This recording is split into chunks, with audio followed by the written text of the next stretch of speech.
Hello everyone, मैं आप सभी का आपके अपने चैनल में स्वागत करती हूँ। आई होप कि आप सभी लोग अच्छे होंगे। आज की वीडियो में हम लोग एसएसटी हिस्ट्री को पढ़ने वाले हैं और जिसमें हम लोग पढ़ेंगे चैप्टर नंबर 10 को। और चैप्टर नंबर 10 के अंतर्गत हम लोग पढ़ेंगे 18वीं शताब्दी में नए राजनीतिक गठन कैसे हुआ उसके बारे में पढ़ेंगे। और चैप्टर नंबर 10 का आज हम लोग पार्ट 2 पढ़ेंगे। तो चलिए हम लोग स्टार्ट करते हैं पार्ट 2 को पढ़ना। पिछले वीडियो में हम लोगों ने हैदराबाद को पढ़ लिया था और अवध को भी थोड़ा सा पढ़ लिया था। इसको हम लोग फिर से थोड़ा सा पढ़ लेते हैं। अवध बुरहान उल मुल्क सआदत खान को 1772 में अवध का सूबेदार नियुक्त किया गया था। मुगल साम्राज्य का विघटन होने पर जो राज्य बने उनमें यह राज्य सर्वाधिक महत्वपूर्ण राज्यों में से एक था। अवध एक समृद्धशाली प्रदेश था जो गंगा नदी की उपजाऊ मैदान में फैला हुआ था और उत्तरी भारत तथा बंगाल के बीच व्यापार का मुख्य मार्ग उसी से होकर गुजरता था। तो क्या था कि उत्तरी भारत तथा बंगाल के बीच व्यापार का जो मुख्य मार्ग था वह अवध से होकर गुजरता था। बुरहान उल मुल्क ने भी अवध की सूबेदारी, दीवानी और फौजदारी एक साथ अपने हाथ में ले ली। तो बुरहान उल मुल्क ने क्या किया कि अवध की सूबेदारी, दीवानी और फौजदारी अपने हाथ में ले ली और सूबे के राजनीतिक, वित्तीय और सैनिक मामलों का एकमात्र कर्ता धर्ता बन गया। बुरहान उल मुल्क ने अवध क्षेत्र में मुगल प्रभाव को कम करने की कोशिशों के चलते मुगलों द्वारा नियुक्त अधिकारियों यानी जागीरदारों की संख्या में कटौती कर दी थी। उसने जागीरों के आकार में भी कटौती की और रिक्त स्थानों पर अपने निष्ठावान सेवकों को नियुक्त किया। धोखाधड़ी को रोकने के लिए जागीर अधिकारियों के खातों व लेखों की जांच की गई और नवाब के दरबार द्वारा नियुक्त अधिकारियों द्वारा सभी जिलों के राजस्व का फिर से निर्धारण किया गया। उसने अनेक राजपूत जमींदारों और रुहेलखंड के अफगानों की उपजाऊ कृषि भूमियों को अपने राज्य में मिला लिया। तो बुरहान उल मुल्क ने क्या किया कि राजपूत जमींदारों और रुहेलखंड के अफगानों की उपजाऊ कृषि भूमि को अपने राज्य में मिला लिया था।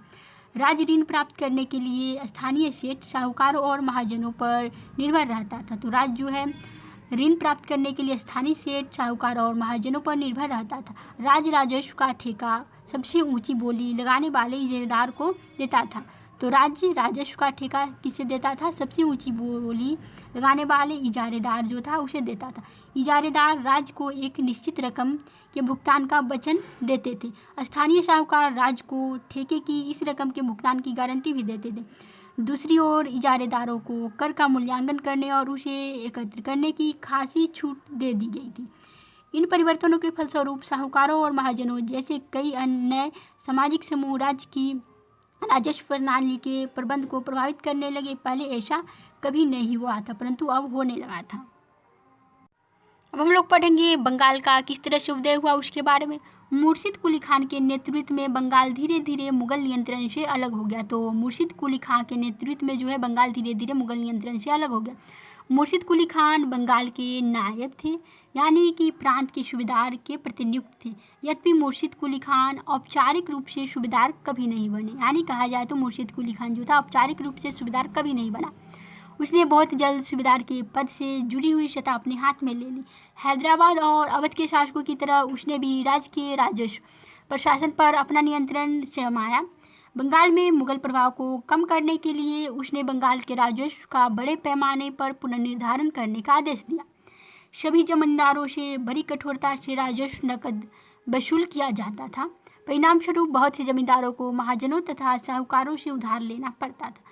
जो लोग राजस्व का भुगतान नहीं कर पाते थे उन्हें मजबूरन अपनी ज़मीनें बड़े जमींदारों को बेचनी पड़ती थी। तो जो लोग राजस्व भुगतान नहीं कर पाते थे उन्हें मजबूरन अपनी ज़मीनें बड़े जमींदारों को बेचनी पड़ती थी। इस प्रकार 18वीं शताब्दी बंगाल के एक क्षेत्रीय राज्य बन जाने से जमींदारों में काफ़ी बदलाव आया। तो देखा जाए तो 18वीं शताब्दी में बंगाल के एक क्षेत्रीय राज्य बन जाने से जमींदारों में काफ़ी बदलाव आया। राजा और साहूकारों के बीच हैदराबाद तथा अवध में जो घनिष्ठ संबंध था वह अलीवर्दी खान के शासनकाल अलीवर्दी खान का शासनकाल 1740 से 1756 में बंगाल में भी स्पष्ट दिखाई दिया। उसके शासनकाल में जगत सेठ का साहूकार घराना अत्यंत समृद्धशाली हो गया। तो अलीवर्दी खान के समय जगत सेठ साहूकार था घराना उनका था वो अत्यंत ही समृद्धशाली हो गया था। यदि हम इन राज्यों के अभिलक्षणों पर विहंगम दृष्टि डालें तो हमें उनमें कुछ समान विशेषताएं देखने को मिलेगी। उसे हम लोग देखते हैं। यदि हम इन राज्यों के अभिलक्षणों पर विहंगम दृष्टि डालें तो हमें उनमें कुछ समान विशेषताएं देखने को मिलेगी। उसे हम लोग देखते हैं। प्रथम, यद्यपि बड़े राज्य पुराने मुगल अभिजातों द्वारा स्थापित किए गए थे। तो प्रथम यद्यपि बड़े राज्य पुराने मुगल अभिजातों द्वारा स्थापित किए गए थे। ये अभिजात कुछ प्रशासनिक व्यवस्थाओं के प्रति संदेहास्पद थे, उन्हें उत्तराधिकार में मिला था। उन्हें जो है उत्तराधिकार में मिला था। क्या था? बड़े राज्य पुराने मुगल अभिजातों द्वारा स्थापित किए गए थे। अभिजात कुछ प्रशासनिक व्यवस्थाओं के प्रति संदेहास्पद थे, उन्हें जो है उत्तराधिकार में मिले थे। विशेषतः बेजागीरदारी व्यवस्था को अत्यंत संदेह की दृष्टि से देखा करते थे। दूसरा था, उनके कर प्राप्त करने के तरीके मुगलों से भिन्न थे। तो उनको कर प्राप्त करने के तरीके मुगलों से भिन्न थे। कर संग्रह के लिए राज्य के अधिकारियों पर निर्भर न रहकर तीनों राज्यों हैदराबाद, अवध, बंगाल ने राजस्व वसूली के लिए इजारेदार के साथ ठेके कर लिए थे। तो तीनों राज्य जो था हैदराबाद, अवध और बंगाल, राजस्व वसूली के लिए इजारेदार के साथ ठेका जो है कर लिया था। इजारेदारी की प्रथा जो मुगलों द्वारा पूर्णतः नापसंद की गई थी, 18वीं शताब्दी में समस्त भारत में फैल गई थी। तथापि देहात के उसके प्रभाव में क्षेत्रीय विभिन्नताएं भी थी।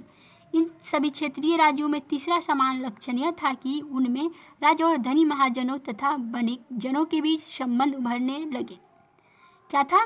राजा और धनी महाजनों तथा वणिक जनों के बीच संबंध उभरने लगे। ये शाहूकार महाजन लोग लगान वसूल करने वाले इजारेदारों को पैसा उधार देते थे। बदले में प्रतिभूति, जमानत या बंधक के रूप में जमीन रख लेते थे और उनकी जोतों से अपने खुद के कारिंदों के जरिए कर वसूल किया करते थे। इस प्रकार समस्त भारत में धनाढ़ साहूकारों और महाजनों की इस नई राजनीतिक व्यवस्था में साझेदारी जो है बढ़ रही थी।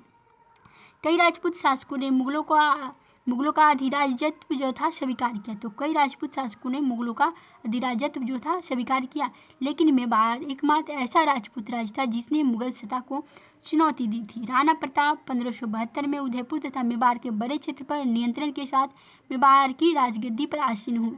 तो क्या था? राणा प्रताप 1572 में उदयपुर तथा मेवाड़ के बड़े क्षेत्र पर नियंत्रण के साथ मेवाड़ की राजगद्दी पर आसीन हुए। तो मेवाड़ एक ऐसा राजपूत राजवंश था जिसने मुगलों की सत्ता कभी जो है स्वीकार नहीं की थी। राणा के पास मुगल अधिराज्यत्व को स्वीकार करने के लिए कई दूतों को भेजा गया, लेकिन वे अपने निर्णय पर डटे रहे और उन्होंने मुगलों की सत्ता को कभी स्वीकार नहीं किया था। चलिए, तो इस वीडियो में इतना ही रहेगा। आज के लिए इतना ही रहेगा, फिर मिलेंगे नेक्स्ट वीडियो में।